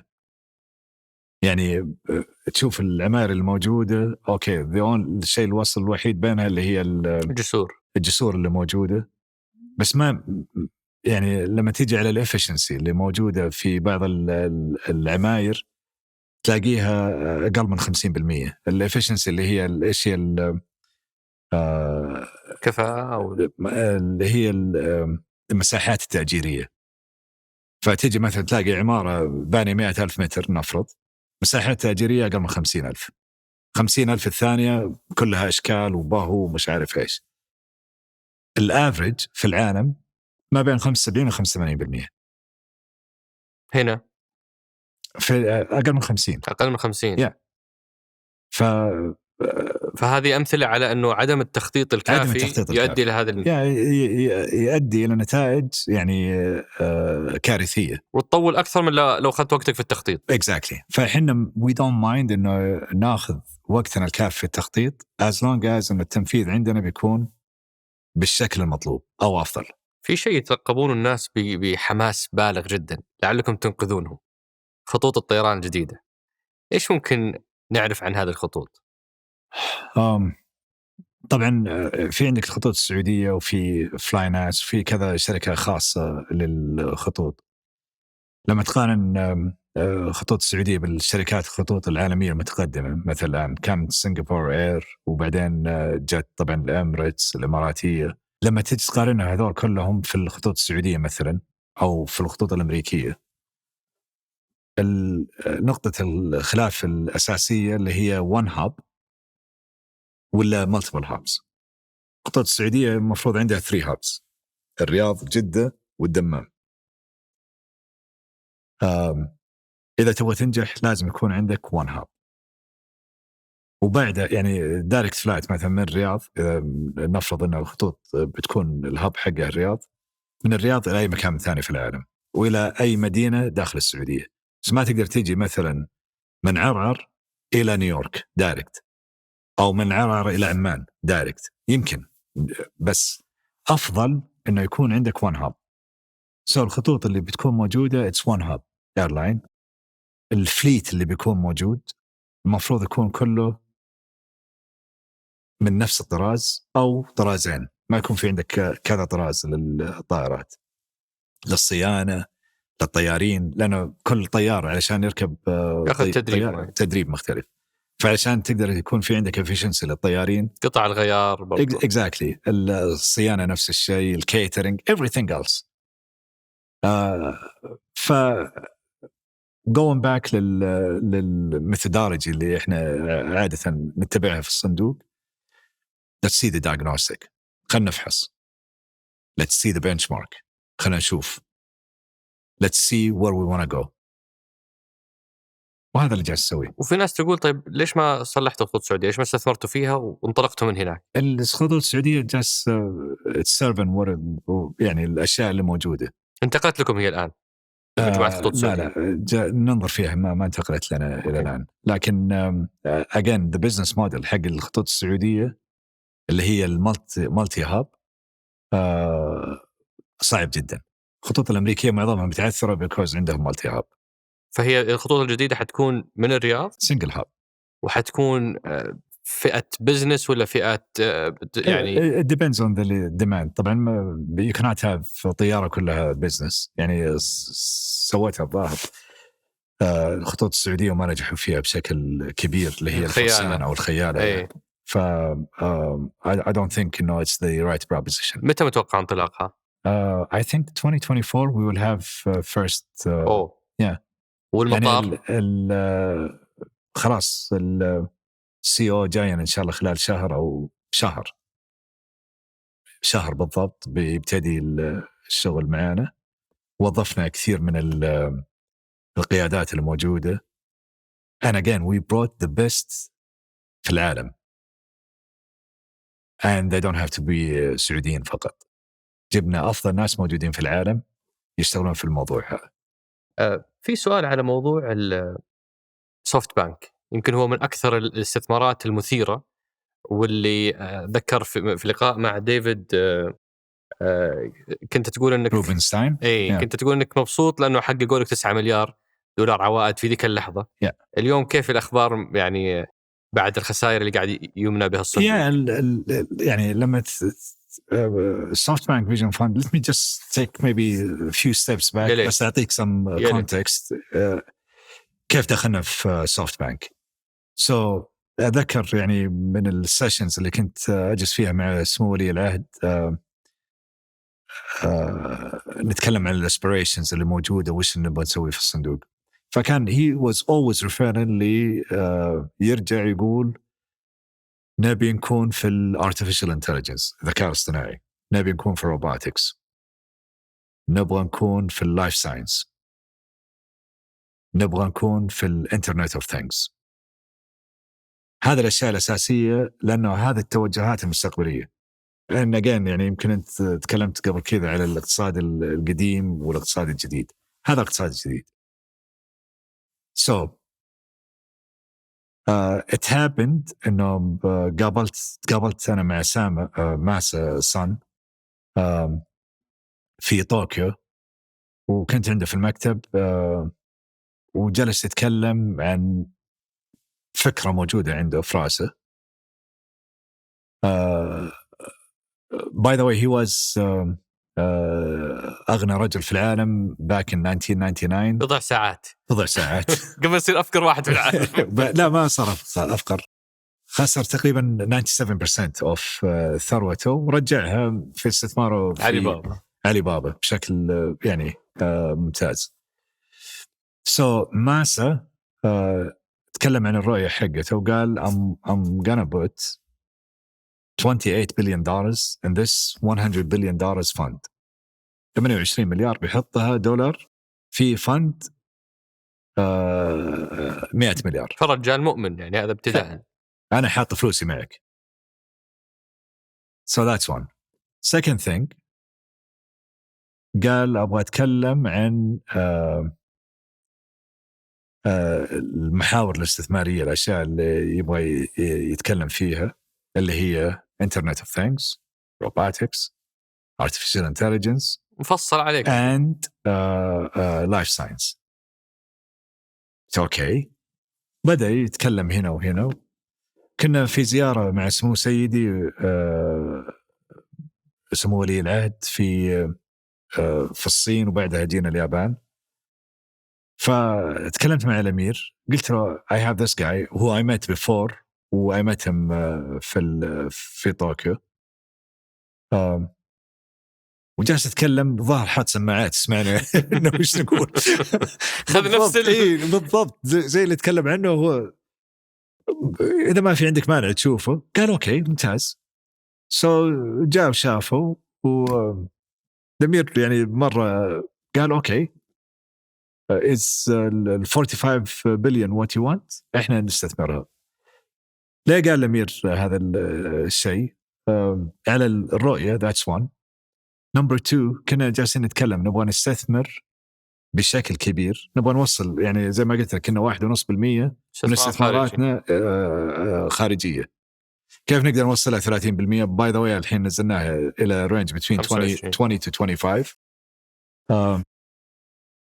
إذا نبغى نحط مبالغ زي كذا كبيرة no single asset manager موجود اليوم يقدر يأخذ المبالغ هذه. فهذا من الأسباب الأساسية اللي دخلنا فيها مع SoftBank Vision Fund. They're not doing as good as البروبوزل اللي كان موجود، وبالتأكيد مع انخفاض الأسواق العالمية الآن البرفورمانس حقهم أقل. وأتذكر أنك قد طلعت أظن فاينانشال تايمز كانت تقول بأنه استثمار السعودية في الفيجن فند في له حد أدنى من العائد، يعني في 7% مضمونة. إيه. وفي so we're investing in two things في البريفيرد وفي الإكويتي. البريفيرد في عندنا 7%. هذا عائد مضمون بغض النظر عن عائد مضمون. بس we don't take the upside، يعني هذا بس المضمون، والباقي يكون في الإكويتي. الإكويتي في تعرف كم التقسيمة تقريبا؟ وش أكثر؟ ما كنت غلطان هي 25-75 أو 33-66 I'm really not sure. بس وش الأكثر؟ الأكثر اللي هو المضمون. البريفيرد. أوكي، فأنتوا صار لكم 5 سنوات تأخذون هذا النسبة الثابتة. Yeah. أوكي. وفي القادم من الأيام شفنا أنه ما تكررت التجربة وصرتوا تروحون تستثمرون بشكل مباشر. صحيح. نظرا لأنه ما كانت مجدية، ما هي مرضية. No. شوف، يوم when we started كان عدد الموجودين في صندوق الاستثمارات العام يمكن 150 شخص. Today we're like 1800 من 1800 وشيء. And by year end will be over 2000 I think. We didn't have the sufficient technical know-how. We didn't have the right number of people.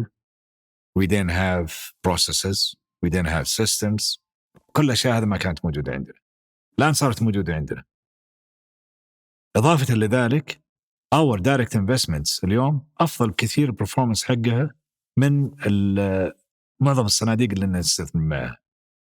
اليوم عندنا office in New York, office في لندن, office في هونغ كونغ. So this will give us access للdeal flow, will give us access للناس بيكون موظفين طبعا من الصندوق إضافة لموظفين من المناطق هذه اللي فيها, وبيعطينا نكون أقرب للفرص للرقابة عليها and to be active في الانفستمنتس هذه, وأقرب للفرص اللي ممكن تعرض من الناس نفسهم عليك. صحيح.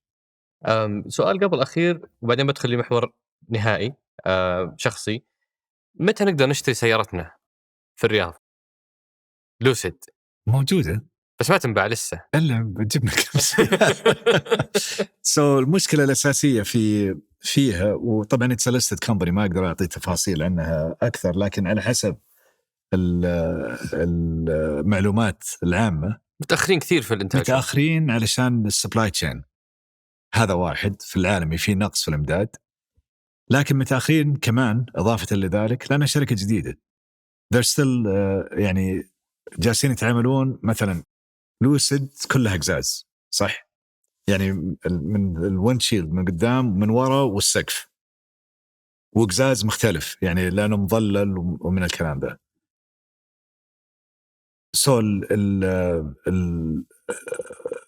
الناس اللي يقدروا يسووا هذه الخدمات قليلين,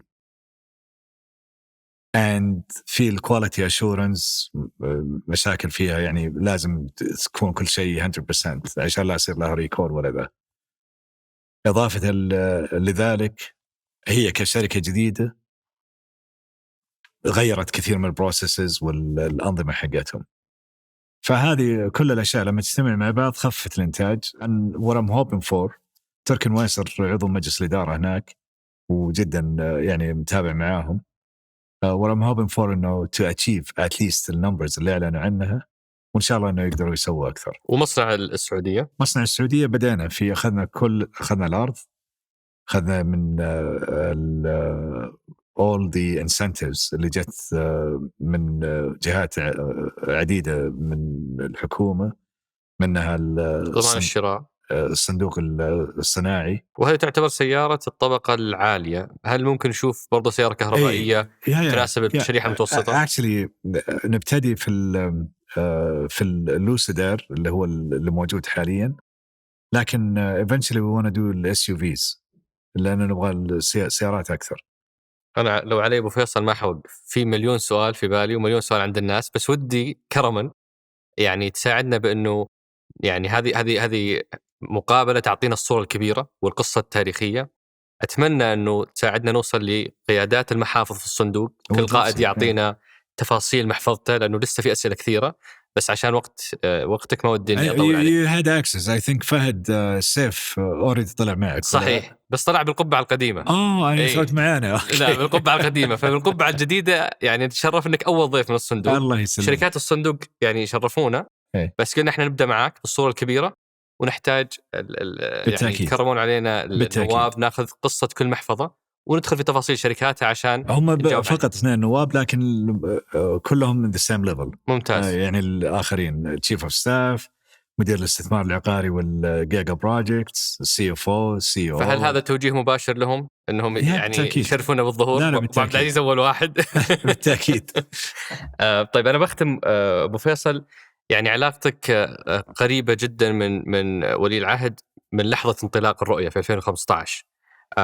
واقتربت من هذا القائد الملهم لناس كثيرين، مو بس في السعودية اليوم، حتى الإلهام هذا قاعد يمتد إلى العالم العربي. وش أهم الدروس اللي تعلمتها من مديرك؟ يعني what I didn't learn هو يعني وش الأشياء اللي ما تعلمتها الصراحة. يعني تعلمت منها الكثير. يمكن أنا في السن أكبر من سمو الأمير، لكن تعلمت منه كثير. and what I liked about him ما هو بس المعلومات اللي عنده. يعني في ناس يقول لك أوكي هذا المعلومات اللي عنده سطحية، الدبث اللي موجود في المعلومات.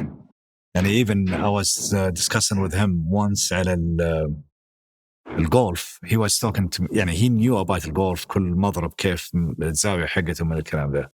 he knows very well على الديزاين، على الأشياء المالية، على الأشياء الاجتماعية الاقتصادية. اللي أكثر شيء يعجبني فيه اللي هي التفاصيل.